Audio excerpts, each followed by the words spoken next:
কাৰ মানে অৱহেলাৰ কাৰণে মৃত্যুমুখত পৰিবলগীয়া হ'ল আৰু ভৱেশ ডেকাৰ দৰে যাতে কোনেও মৃত্যুমুখত পৰিব নালাগে তাৰ কাৰণে এই গোটেই দিশটো যিহেতু চৰকাৰীভাৱে এটা ব্যৱস্থা নথকা স্বত্তেও মাননীয় শিক্ষামন্ত্ৰী মহোদয়ে এই গোটেই আমাৰ মাক আৰু পিতৃ তেওঁলোকৰ মনৰ কথা শুনি একেধৰণে আমি আমাৰ যশস্বী মুখ্যমন্ত্ৰী ডাঙৰীয়াক যেতিয়া কথাখিনি কোৱা হৈছে তেতিয়া তেওঁলোকৰ ঘৰখন এটা ভৱিষ্যত আছিল কোন ভৱেশ পঢ়ুৱাইছে এদিন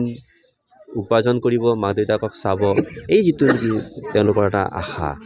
আশা ভংগ হৈছে গতিকে সেইদিনাখন পুংখানুপুংখভাৱে আমাৰ মন্ত্ৰী মহোদয়ে সুধিছে যে কি প্ৰয়োজন কৈছে দোকানখন ধনৰ অভাৱত আমি অসুবিধা হৈছে চলাবৰ কাৰণে উপাৰ্জনৰ পথটো আমি লক্ষ্য কৰিছোঁ আৰু উপাৰ্জনৰ ক্ষেত্ৰতেই আজি মুখ্যমন্ত্ৰী মহোদয়ে মানে 8 লাখ টকা এটা দিছে যাৰ কাৰণে কি সেই ল'ৰাজনক যাতে আমি অমৰ কৰি ৰাখিব পাৰোঁ তাৰ কাৰণে এই পথটো নিৰ্মাণৰ সিদ্ধান্তটো আমি সিদিনাখন ঘোষণা কৰিছিলোঁ গতিকে আজি আপোনালোকক মই এই গোটেইখিনি সহযোগিতা কৰাৰ কাৰণে ধন্যবাদ কৃষ্ণ এই মোৰ মানে আমাৰ ল'ৰা ভৱেশ ডেকা 23 ছেপ্টেম্বৰৰ দিনা পদুমপুৰ স্কুলত মৃত্যুবৰণ কৰিছিল ছাত্ৰৰ প্ৰহাৰত আৰু তেতিয়া স্থানীয় বিধায়ক ছাৰে যথেষ্ট গুৰুত্ব সহকাৰে লৈছিল আৰু তেওঁ যিখিনি কথা দিছিল সেই কথাখিনি মতে তেওঁ আজি ৰাস্তাটো তেওঁৰ মোৰ ল'ৰাটোৰ নামত উচৰ্গা কৰিলে কিন্তু মই নথৈ আনন্দ আৰু গোটেই অঞ্চলবাসীৰ কাৰণে এটা ভাল খবৰ দৰং জিলা চিপাঝাৰ সমষ্টিৰ পদুমপুখুৰী হাইস্কুলত 23 ছেপ্টেম্বৰ 2024 তাৰিখে ৰাতিপুৱাতে ভৱেশ ডেকা নামৰ নৱমমান শ্ৰেণীৰ ছাত্ৰ এজনক 4জন দশম শ্ৰেণীৰ ছাত্ৰই প্ৰহাৰ কৰি হত্যা কৰিছিল এই ঘটনাৰ পৰৱৰ্তী সময়ত সংবাদ মাধ্যমত ধুমুহাৰ সৃষ্টি হৈছিলে সমগ্ৰ উত্তৰ পূব ভাৰত আনকি ভাৰতৰ বিভিন্ন ঠাইতো ইয়াৰ প্ৰতিধ্বনি শুনা গৈছিলে আৰু সেই ঘটনাৰ পৰিপ্ৰেক্ষিতত এই অঞ্চলত হোৱা জনজাগৰণক সংবাদ মাধ্যমে যি ধৰণে কভাৰ কৰিছিলে তাৰ বাবে মই প্ৰথমেই সংবাদ মাধ্যমক ধন্যবাদ জ্ঞাপন কৰিছোঁ তেওঁলোকৰ যি সহমৰ্মিতা আছিলে তেওঁলোকৰ যি পজিটিভনেছ আছিলে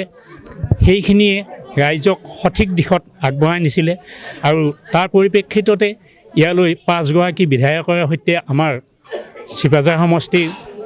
মহামান্য বিধায়ক ডক্টৰ পৰমানন্দ ৰাজবংশী ডাঙৰীয়াই আহি যথেষ্ট সহানুভূতি প্ৰদৰ্শন কৰাৰ লগতে ঘোষণা কৰিছিলে যে ভৱেশ ডেকাৰ ঘৰলৈ অহা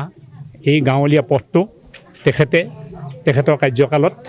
বনাই পেপাৰ ব্লকৰ কৰি দিব 6 মাহৰ ভিতৰতে তেখেতৰ প্ৰতিশ্ৰুতি ৰাখি আজি ইয়াতে শিলান্যাস কৰিলে আৰু ঘৰখনলৈ আহি তেওঁ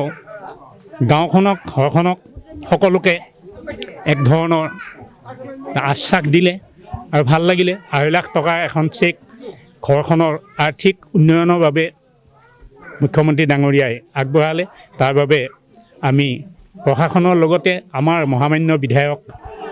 ৰাজবংশী ডাঙৰীয়ালৈ অশেষ ধন্যবাদ জ্ঞাপন কৰিলোঁ আৰু আমাৰ সকলো দুৰ্দিনত আমাক সহযোগ কৰা আমাক সংগ দিয়া অসমৰ সংবাদ মাধ্যমলৈ আমাৰ বিশেষ আগ্ৰহ থাকিলে যেন আগলৈ যেন তেওঁলোকে ৰাইজক এনেকৈ সদায় পজিটিভভাৱে যিকোনো খবৰৰ বাবে যোগাযোগ কৰক 7099017330 লগতে 7099017110 নম্বৰত।